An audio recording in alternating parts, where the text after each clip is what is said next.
সুপ্রিয় শিক্ষার্থীবৃন্দ, কেমন আছো সবাই?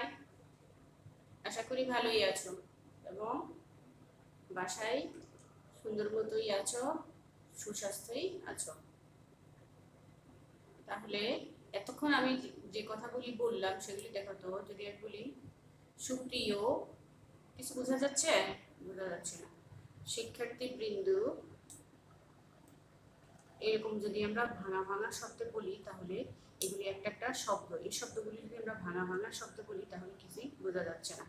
তাহলে আজকে আমি এই শব্দ নিয়ে বলতেছি, এর মানে কি? তার মানে হচ্ছে আজকে আমরা আলোচনা করব কি নিয়ে? আজকে আমরা বাক্য নিয়ে আলোচনা করব।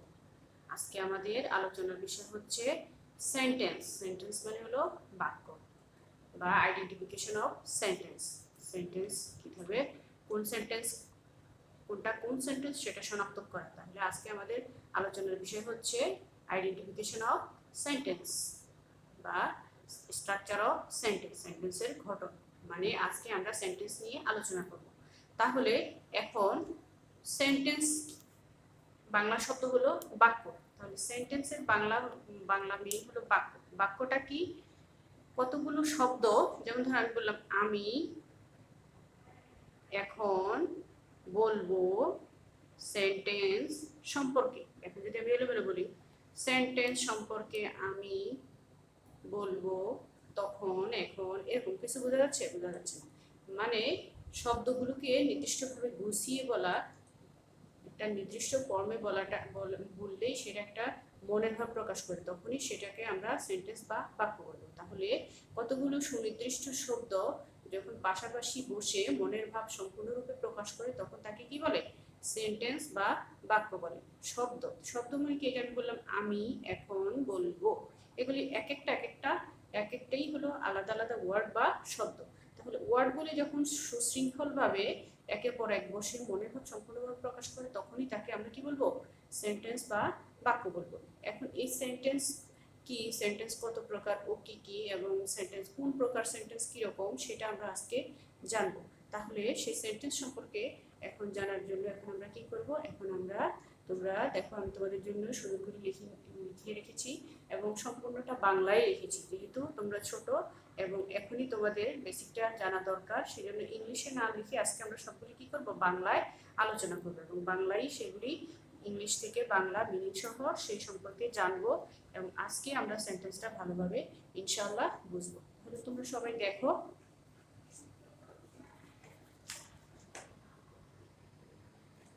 দেখো এখানে প্রথমে আমি লিখেছি সেন্টেন্স। সেন্টেন্স মানে হলো বাক্য। তাহলে দেখো এখানে কি আসতেছে, এতক্ষণ আমি যে কথাগুলি বলেছিলাম, যেমন দেখো কতগুলো শব্দ পাশাপাশি বসে যখন কোনো বিষয়ে বক্তার মনোভাব সম্পূর্ণভাবে প্রকাশ করে তখন তাকে সেন্টেন্স বলে। তাহলে কোনো বিষয়ে মনের ভাব যখন সম্পূর্ণভাবে প্রকাশ করবে তখন তাকে কি বলবে? সেন্টেন্স বলবে। যেমন দেখো আমি বলতেছি she is teaching a student, তাহলে বাংলা অর্থটা কি দাঁড়ায়? সে একজন ছাত্রীকে পড়াচ্ছে। She is teaching a students, সে একজন ছাত্রকে পড়াচ্ছে বা একজন ছাত্রীকে সে পড়াচ্ছে। তাহলে এখানে দেখো অনেকগুলো, যে শি আলাদা একটা ওয়ার্ড, ইজ একটা ওয়ার্ড, টিচিং একটা ওয়ার্ড, এ স্টুডেন্ট, এগুলি আলাদা আলাদা একটা ওয়ার্ড এবং এগুলো আলাদা আলাদা একটা কি পার্টস অফ স্পিচ। আমরা জানি পার্টস অফ স্পিচ, তোমরা কিন্তু তোমাদের আমাদের সিলেবাসে ক্লাস 3 থেকে 5 পর্যন্ত সেন্টেন্স আছে। আইডেন্টিফিকেশন অফ সেন্টেন্স এবং সেন্টেন্স সম্পর্কে আমাদের কোথায় আছে? ক্লাস 3 থেকে 5 পর্যন্তই আছে। তাহলে আমরা ক্লাস 3 থেকে 5 পর্যন্তই আমরা এই সেন্টেন্সের স্ট্রাকচার সম্পর্কে আমাদের জানা লাগে এবং আমরা এগুলি ছোট থেকেই শিখে আসছি। তাহলে এখন কিন্তু সহজ হওয়ার কথা। তাহলে আমরা জানি শি একটা প্রোনাউন। প্রোনাউন কি? যখন নাউনের পরিবর্তে কোনো শব্দ ব্যবহৃত হয় তখন তাকে আমরা কি বলি? প্রোনাউন বলি। তারপর ইজ, ইজ হলো কি? ইজ হলো একটা ভার্ব। তারপর টিচিং, সেটা একটা ভার্ব। তাহলে দুইটা ভার্ব কিভাবে হলো? এটা হলো অক্সিলারি ভার্ব, মানে কি সাহায্যকারী ভার্ব, ক্রিয়া। আর টিচিং এটা হলো মূল ভার্ব বা প্রিন্সিপাল ভার্ব। মেইন ভার্ব বলা হয়, প্রিন্সিপাল ভার্ব বলা হয়, মূল ভার্ব বলা হয়। এ স্টুডেন্ট, এটা কি? এটা একটা হলো আর্টিকেল। স্টুডেন্ট, স্টুডেন্টটা কি? একজন ছাত্র। তাহলে সেটাও কিন্তু একটা এক প্রকারের নাউন। তাহলে এখানে আমরা দেখলাম যে নাউন, প্রোনাউন, তারপরে ভার্ব, এগুলি একসাথে সুনির্দিষ্টভাবে বসেই আমাদের মনের ভাবটা প্রকাশ করেছে, এই জন্য আমরা এটাকে কি বলেছি, সেন্টেন্স বলেছি। এখন এগুলি কিভাবে বসলো, এইভাবে যদি হতো she A teaching student is, তাহলে এটা কি সেন্টেন্স হতো না। তাহলে সেটা কি হতো, সেটা আমাদের সিলেবাসেই সেটা আছে। কোথায়, ক্লাস 4 এর এবং 5 এর সিলেবাসে আমরা এগুলি পাই। কি পাই, রিঅ্যারেঞ্জ অফ সেন্টেন্স, মানে একটা সেন্টেন্সকে রিঅ্যারেঞ্জ করে সুন্দরভাবে সাজিয়ে একটা পূর্ণাঙ্গ সেন্টেন্স বানানো, এগুলো শব্দগুলোকে পাশাপাশি বসে। তাহলে এই সেন্টেন্স সম্পর্কে আজকে আমরা জানার পরে আমরা কি করতে পারবো, আমরা রিঅ্যারেঞ্জ অফ সেন্টেন্সও করতে পারবো। তাহলে আগে আমরা সেন্টেন্স সম্পর্কে জানি। তাহলে এখন সেন্টেন্স তো জানি কাকে বললাম, এখন সেন্টেন্স কত প্রকার সেটা সম্পর্কে এখন আমরা আলোচনা করব। Parts of sentence. সেন্টেন্সের এখানে প্রথমে এক সেন্টেন্সের দুটো অংশ থাকে। কয়টি অংশ থাকে, দুটো অংশ। সেন্টেন্সের দুটি অংশ থাকে, একটা হলো সাবজেক্ট, মানে হলো উদ্দেশ্য, মানে যার উদ্দেশ্যে কিছু বলা হয়, যে ব্যক্তি বা বস্তু সম্পর্কে বলা হয় সেটা হলো সাবজেক্ট। আর একটা হলো প্রেডিকেট। প্রেডিকেট মানে হলো বিধেয়, মানে হলো সাবজেক্ট সম্পর্কে যা বলা হয় সেটা হলো কি, প্রেডিকেট। তাহলে উপরের সেন্টেন্সটা আমরা খেয়াল করি, এখানে আমাদের আছে she is teaching a student. তাহলে আমি বললাম যার সম্পর্কে কিছু বলা হয় বা যে ব্যক্তি সম্পর্কে বলা হয়। এখানে কার সম্পর্কে বলা হচ্ছে বলতো, এখানে শি মানে তার সম্পর্কে, সে একজনকে পড়াচ্ছে। তাহলে এখানে সেটা হলো, সিটা হলো কি, সাবজেক্ট। সেটা হলো সাবজেক্ট। এখন তাহলে এখানে শিকে কেন্দ্র করে সেন্টেন্সটা গঠিত হচ্ছে, তাহলে সেটা হলো আমাদের সাবজেক্ট। আর এখানে সাবজেক্ট সম্পর্কে যা বলা হচ্ছে, তাহলে সে কি করে, সে ইজ টিচিং এ স্টুডেন্ট, সে একজন ছাত্রকে পড়াচ্ছে। তাহলে এইটা হলো তার উদ্দেশ্য, এটা হলো এখানে আমাদের উদ্দেশ্য। আর তার বিধেয়টা কি, মানে সেটা হলো আমাদের সাবজেক্ট। আর সাবজেক্টটা কি করে বা সাবজেক্ট সম্পর্কে যা বলা হয়, তাহলে সাবজেক্ট সম্পর্কে কি বলা হচ্ছে, সে পড়াচ্ছে, তাহলে সেটা হলো কি, প্রেডিকেট। এটা হলো সাবজেক্ট, এটা হলো প্রেডিকেট। ঠিক আছে। তাহলে এখন আমরা সেন্টেন্সের দুটো অংশ শিখে ফেলেছি। এখন আমরা কাইন্ডস অফ সেন্টেন্স শিখবো, মানে সেন্টেন্স কত প্রকার। তাহলে কাইন্ডস অফ সেন্টেন্সে দেখবো আমরা সেন্টেন্স কত প্রকার। তাহলে অর্থ অনুসারে সেন্টেন্সটা 5 প্রকার। অর্থটা অনুসারে সেন্টেন্স কত প্রকার হয়, 5 প্রকার হয়। এরপর সেন্টেন্স আরো আছে, সেটা তোমরা উপরে ক্লাসে জানবা। সেন্টেন্স আরো 3 প্রকার হয়, সেটা আমরা উপরে ক্লাসে জানবো। যেহেতু আমাদের আজকের অংশে এটা নাই, আমাদের সিলেবাসে এটা নাই, যতটুকু আছে আমরা ততটুকু সম্পর্কে জানবো। তাহলে সেন্টেন্স প্রথমত 5 প্রকার। 5 প্রকার কি কি, প্রথম হলো অ্যাসার্টিভ সেন্টেন্স। অ্যাসার্টিভ সেন্টেন্স মানে হলো কি, বিবৃতিমূলক বাক্য।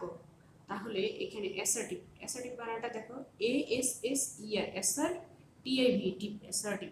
সেন্টেন্স, সেন্টেন্স, এরকম তোমরা স্পেলিং করে করে পড়বা, তাহলে তোমাদের বানানটা মুখস্থ থাকবে। তাহলে এটা হলো বিবৃতিমূলক বাক্য। তারপর ইন্টারোগেটিভ সেন্টেন্স, এটা হলো প্রশ্নবোধক বাক্য। ইম্পারেটিভ সেন্টেন্স, এটা হলো অনুজ্ঞাসূচক বাক্য। তাহলে অনুজ্ঞাটা কি, অনুজ্ঞা বলতে বোঝানো হচ্ছে যে আদেশ হতে পারে, উপদেশ হতে পারে, অনুরোধ হতে পারে, নিষেধ হতে পারে, তারপরে এইরকম অনেক কিছু হতে পারে। অনুরোধ হতে পারে, উপদেশ হতে পারে, নিষেধ হতে পারে। এইগুলি সম্পর্কে যা যা হবে সেগুলি আমাদের ইম্পারেটিভ সেন্টেন্স হবে। অপটেটিভ, OPTATIV,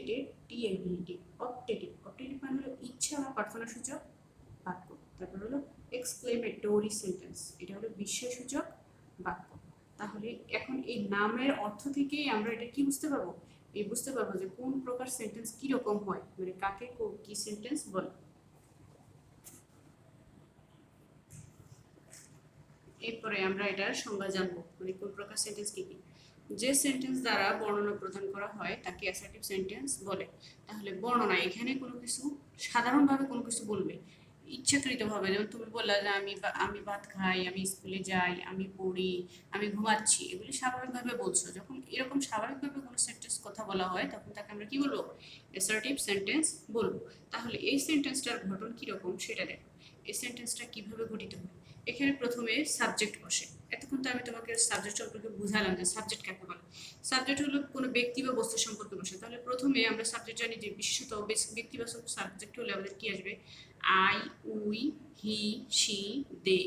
বস্তুবাচক হলে কি আসবে, ইট আসবে, দ্যাট আসবে, দোজ আসবে, এরকম কিছু আসতে পারে। এর সাথে সাথে আরো কিছু শব্দ বসবে। ঠিক আছে। তাহলে আরো কোনো কি বসবে, নামবাচক শব্দ বসতে পারে। কোনো নামবাচক শব্দ আমাদের কি করতে পারে, বসতে পারে। এরপরে কি হবে, আমাদের ভার্ব বসবে। তাহলে এখানে আমরা প্রথমে সাবজেক্ট বসাবো, তারপরে ভার্ব বসাবো, তারপরে বাকি অংশ অতিরিক্ত যে কথাগুলি বলা হয় সেগুলি বসবে। তাহলে এখানে দেখো কি হয়, শি ইজ এ স্টুডেন্ট। তাহলে এখানে আমি দেখতেছি যে শিটা হলো আমার একটা সাবজেক্ট, এটা এটা কি একটা ব্যক্তিবাচক সাবজেক্ট। তারপরে ভার্ব বসবে, অক্সিলিয়ারি ভার্ব হতে পারে, মেইন ভার্ব হতে পারে। তাহলে এখানে ইজ হলো একটা অক্সিলিয়ারি ভার্ব, তারপরে বাকি অংশ এ স্টুডেন্ট, তাহলে তার সম্পর্কে অতিরিক্ত একটা তথ্য দিলেও সেটাকে কি বাকি অংশ বলে। শি ইজ এ স্টুডেন্ট, সে একজন ছাত্রী। She is not a student, সে একজন ছাত্রী নয়।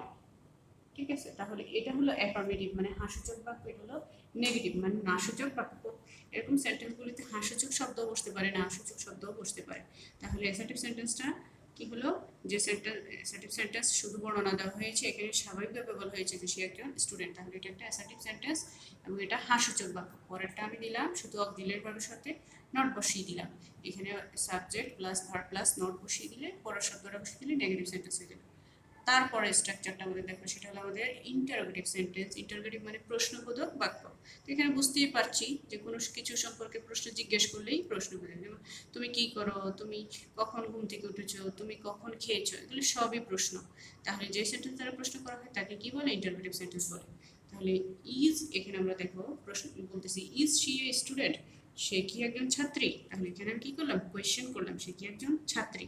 তাহলে এখানে দেখো এইখানে আর এখানের মধ্যে পার্থক্য কি, এই দুটো সেন্টেন্সের মধ্যে এখানে দেখো শিটা আগে হয়েছে, কিন্তু এখানে দেখো ইজটা আগে হয়েছে। তার মানে কি অক্সিলিয়ারি ভার্বটা বা কোনো সেন্টেন্সের ভার্ব যখন সামনে চলে এসে সাবজেক্ট পরে হয়, তখনই সেই সেন্টেন্সের ঘটনটাতে আমরা ইন্টারোগেটিভ সেন্টেন্স জানতে পারি। তাহলে এখানে ঘটনটা কি হবে, অক্সিলিয়ারি ভার্ব হতে পারে, ডু ডাজ ডিড হতে পারে, প্লাস সাবজেক্ট, এটা সাবজেক্ট। তাহলে এখানে অক্সিলিয়ারি ভার্ব ইজ হয়েছে, তারপরে সাবজেক্ট হয়েছে, তারপরে প্রিন্সিপাল ভার্ব বা মেইন ভার্ব থাকলে হবে। এরপর বাকি অংশ তুমি ইজ শি এ স্টুডেন্ট, সে কি একজন ছাত্রী। এটা অন্যভাবে হতে পারে, what is your name, what's your name. তাহলে এখানে ডব্লিউএস শব্দটা আগে বসেছে, তাহলে ডব্লিউএস ওয়ার্ড হবে প্লাস অক্সিলিয়ারি ভার্ব, এই যে ইজ অক্সিলিয়ারি ভার্ব, তারপরে সাবজেক্ট এই যে ইওর, তারপরে মূল ভার্ব প্লাস বাকি অংশ। তাহলে এইখানে অক্সিলিয়ারি ভার্ব প্লাস সাবজেক্ট হলো, সব জায়গায় একই রকম হবে না। এখানে হোয়াট ইজ ইউর নেম, তাহলে অক্সিলিয়ারি ডব্লিউএস হলো, তারপরে অক্সিলিয়ারি ভার্ব হয়ে তারপরে বাকি অংশটা বসে গিয়েছে। ঠিক আছে, তাহলে আমরা জানলাম যে অ্যাসার্টিভ সেন্টেন্সের সাবজেক্ট আগে হয় আর ইন্টারোগেটিভ সেন্টেন্সে কি ভার্ব আগে বসে। তারপরে 3 নম্বর সেন্টেন্স ছিল আমাদের ইম্পারেটিভ সেন্টেন্স। তাহলে যে সেন্টেন্স দ্বারা আদেশ, নিষেধ, উপদেশ, অনুরোধ ইত্যাদি বোঝায় তাকে কি বলে, ইম্পারেটিভ সেন্টেন্স বলে। তার মানে এই সেন্টেন্সটাতে কি আসবে, আমাদের আদেশ করা যায়, উপদেশ করা যায়, নির্দেশ দেওয়া যায়। যখন এরকম অনুরোধ হয় তখন তাকে আমরা কি বলবো, ইম্পারেটিভ সেন্টেন্স বলবো। তাহলে এখানে দেখো ডু দ্য সাম, অঙ্কটি করো, তাহলে এটা কি করলাম, তোমাকে আদেশ করা হলো। তাহলে এখানে দেখো স্ট্রাকচারটা কিরকম কিরকম হয়েছে, এখানে সাবজেক্ট উজ্জ্বল মানে কি, এখানে সাবজেক্টটা দেখা যাচ্ছে না। তাহলে আমি কাকে বললাম, অঙ্কটি করো, কাকে বললাম, তোমাকে। তাহলে এখানে তুমি শব্দটাকে ইংরেজি থেকে ইউ শব্দটা এসেছে, আসেনি। তাহলে এটা তোমার কি আছে, এটা আমাদের দেখানো যাচ্ছে না, তাহলে এটা কি উজ্জ্বল বলে। তারপরে কি হবে, ভার্বের প্রেজেন্ট ফর্ম, এই যে দেখো ডু শব্দটা বসেছে, তাহলে এটা কি বসছে, প্রেজেন্ট ফর্ম। ডুর ফার্স্ট টেন্স কি, ডিড, তাহলে এখানে ডু বসেছে, তারপরে কি বাকি অংশ বসেছে। তাহলে ডু দ্য সাম, অঙ্কটি করো, তাহলে এখানে প্রথমে আমাদের সাব ভার্ব বসেছে, তারপরে বাকি অংশ বসেছে। এরপরে আমরা কি বললাম, এখানে আরো অনেক সেন্টেন্স হতে পারে কি, অনুরোধ, উপদেশ, নিষেধ, এগুলো দেখি। প্লিজ কাম হেয়ার, তাহলে দয়া করে এখানে এসো। তাহলে এটা কি করলাম, যখন প্লিজ শব্দ আসবে একটু অনুনয় করে বলা, সেটাকে কি বলে, অনুরোধ বলে। তাহলে এটা আমাদের কি হলো, অনুরোধ সূচক বাক্য। এখানেও একই রকম দেখো, রিড অ্যাটেন্টিভলি, মনোযোগ দিয়ে পড়ো, এটা কি দিলাম তোমাকে, উপদেশ দিলাম যে মনোযোগ সহকারে পড়ো, তাহলে তোমার পড়া মনে থাকবে। তারপরে লেট আস গো আউট, এখানে বলো আমাদেরকে যেতে দাও, আমাদেরকে বাহিরে যেতে দাও, চলো বাহিরে যাই, এটা কি কি কি বললাম, এটা একটা প্রস্তাব দিলাম। তাহলে এখানে সেন্টেন্সটা, এই তিনটা সেন্টেন্সের স্ট্রাকচার দেখো, লেট হতে পারে, প্লিজ হতে পারে, কাইন্ড হতে পারে, প্রথমে বসবে, তারপরে আমাদের কি বসবে, তারপরে ভার্ব বসবে, এই যে দেখো রিড, রিড একটা ভার্ব, তারপরে বাকি অংশ। তাহলে ইম্পারেটিভ সেন্টেন্সের স্ট্রাকচারটা আমরা জানলাম।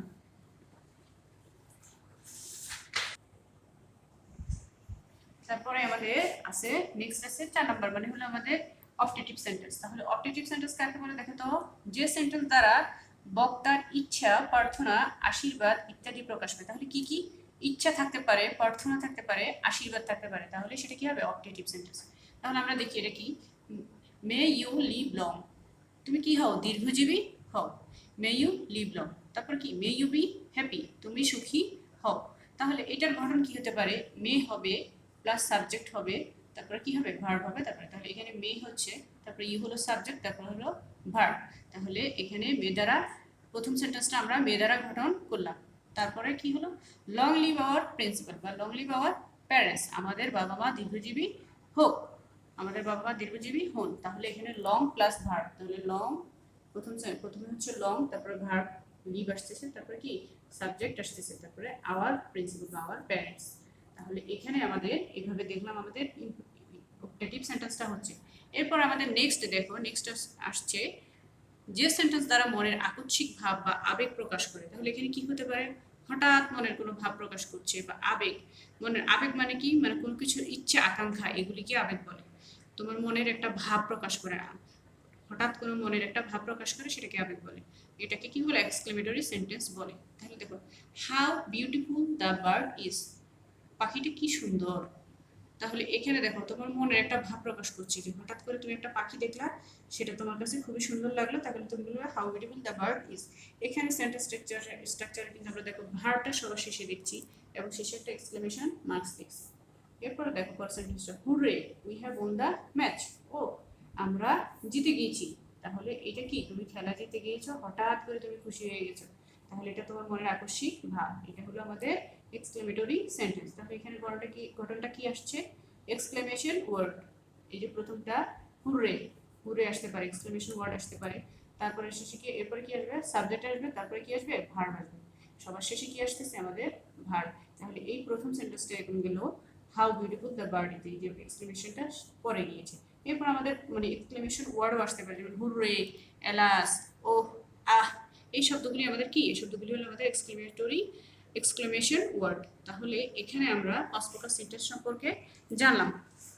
আচ্ছা, 5 প্রকার সেন্টেন্স সম্পর্কে আমরা যখন জেনেছি, তাহলে এখন আমরা 5 প্রকার সেন্টেন্স কাকে, আমরা প্রথম কি জানলাম, সেন্টেন্স কাকে বলে, সেন্টেন্সের কয়টা অংশ থাকে সেটা জানলাম, সেন্টেন্স কত প্রকার ও কি কি সেটা জানলাম। এরপর কোন প্রকার সেন্টেন্স কাকে বলে সেটা আমরা কি করলাম, জানলাম।